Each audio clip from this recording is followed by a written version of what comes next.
Hi అండి, welcome to Radhika's channel. ఈరోజు నేను ఊర మిరపకాయలు చేస్తున్నానండి. మసాలా మిరపకాయలు ఇవి చాలా బాగుంటాయి. అన్నంలో నంచుకోవడానికి కడుపులో మంట అలాంటివి ఏమీ ఉండయండి ఈ మిరపకాయలు తింటే.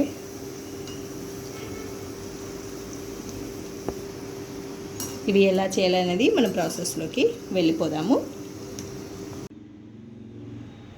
ముందుగా పచ్చిమిరపకాయలు తీసుకోవాలండి. కొంచెం లావు ఉన్న మిరపకాయలు తీసుకోండి, అట్లయితేనే బాగుంటాయి. సన్నగా ఉంటే మరి ఎండిపోయినాక ఇంకా సన్నగా అయిపోతాయి, కాబట్టి కొంచెం లావుగా ఉన్నాయి తీసుకొచ్చుకోండి. ఇవి కొంచెం కారం కూడా తక్కువ ఉంటాయి కాబట్టి ఇవే తీసుకోండి. ఇవి నేను శుభ్రంగా కడిగేసి కాట్లు కూడా పెట్టేసి ఉంచేసాను. ఇవి మొత్తం పైనుండి కింద దాకా ఇలా కాట్లు పెట్టుకొని ఉంచుకోవాలి. ఇవి పక్కకు పెట్టేసుకున్నాము. ఇప్పుడు ఒక మిక్సీ జార్ తీసుకొని ఇందులోకి వాము అండి, ఒక హాఫ్ కప్పు వరకు ఉంటుంది. అలాగే 2 స్పూన్ల వరకు ధనియాలు, కొద్దిగా జీలకర్ర కూడా వేసుకోండి. ఒక 2 స్పూన్ల వరకు జీలకర్ర మిక్సీ పట్టేసుకోవాలి.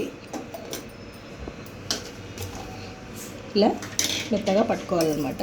కొంచెం బరకగా ఉన్నా పర్లేదు, వాము ఉన్నాయి ఏం కాదు. నేనైతే మొత్తం పౌడర్లా చేసేసుకున్నాను. ఒక బౌల్లోకి వేసేసుకోండి.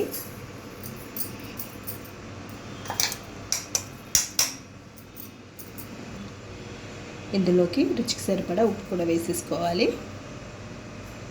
మనం తీసుకున్న మిరపకాయలను బట్టి వేసుకోండి. ఒకసారి కలిపేసేసుకోండి.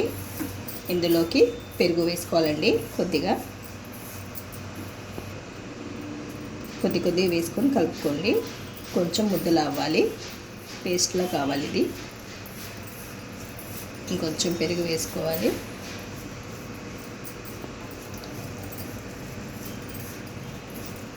ఇలా కలిసే విధంగా కలిపేసేసుకోండి. ఇలా పేస్ట్లా చేసుకున్నాక ఇందులో నిమ్మకాయ వేసుకోవాలండి. ఒక నిమ్మకాయ వేసుకోండి. 2 చిక్కలు వేసేసుకోవాలి.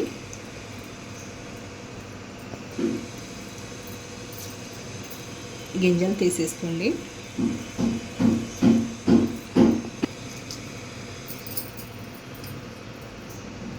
గింజలు తీసేసుకోండి. ఏమైనా పడితే ఒకసారి కలిపేసేసుకోవాలి. ఒక ప్లేట్ తీసుకోండి. ఇలా చీల్చుకున్న వాటిలో పెట్టేసుకోవాలండి. ఇలా అన్నిటికీ పెట్టేసుకోవాలి కొద్దిగా.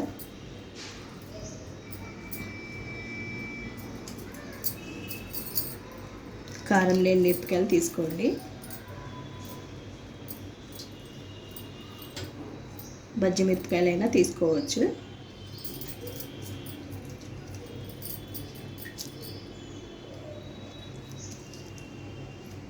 వీటిని ఒకరోజు మొత్తం ఊరనివ్వాలండి. ఒక డబ్బాలో వేసుకొని మిగతాయి కూడా మొత్తం ఇలాగే అన్నీ పెట్టేసుకోవాలి.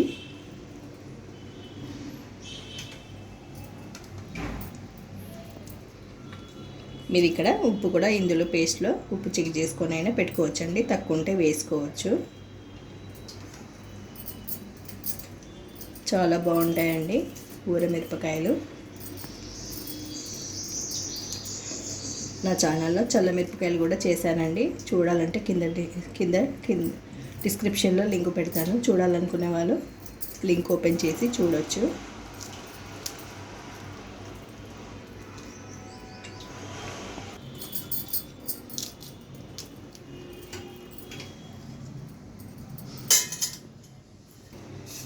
ఇలా అన్నిటికీ పెట్టేసుకోవాలి.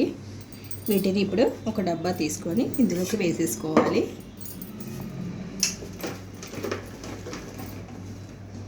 మూత పెట్టేసుకొని ఒకరోజు మొత్తం ఊరనివ్వాలి. నెక్స్ట్ డే చూపిస్తాను. ఇప్పుడు చూద్దామండి. నేను 2 రోజులు ఊరబెట్టాను. వీటిని తీసేసి ఎండబెట్టేసుకోవాలి. ఒక ప్లేట్లోకి పెట్టుకొని ఒక్కొక్కటి దూరంగా పెట్టేసుకొని మొత్తం పూర్తిగా ఎండిపోయేంత వరకు ఉంచుకోవాలి.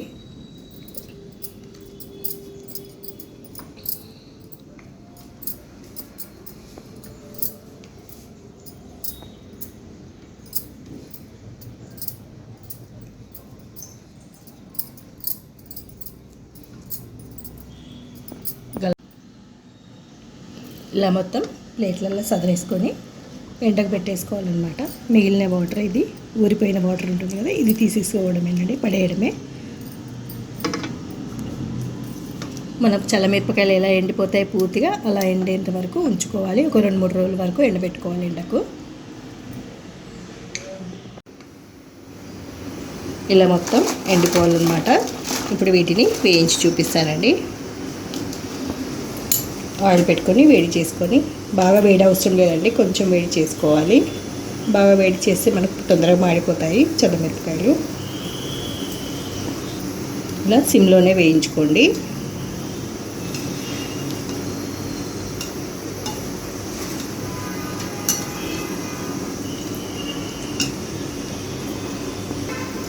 తీసేసుకుందాము, వేగిపోయాయి.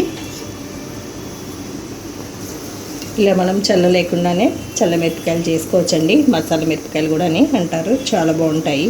అన్నంలోకి, పప్పు కూర, సాంబారు దాంట్లోకి చాలా బాగుంటాయి నంచుకోవడానికి. ఇదండి ఇవాల్టి చల్లమిరపకాయలు, ఊరమిరపకాయలు చాలా బాగుంటాయి. ఇవి కూడా మీరు కూడా ఒకసారి ట్రై చేసి చూడండి. నచ్చినట్లయితే లైక్ చేయండి, షేర్ చేయండి, కామెంట్ పెట్టండి. మరిన్ని వీడియోస్ కోసం సబ్స్క్రైబ్ చేసుకోండి నా ఛానల్ని. Thank you for watching. Bye bye.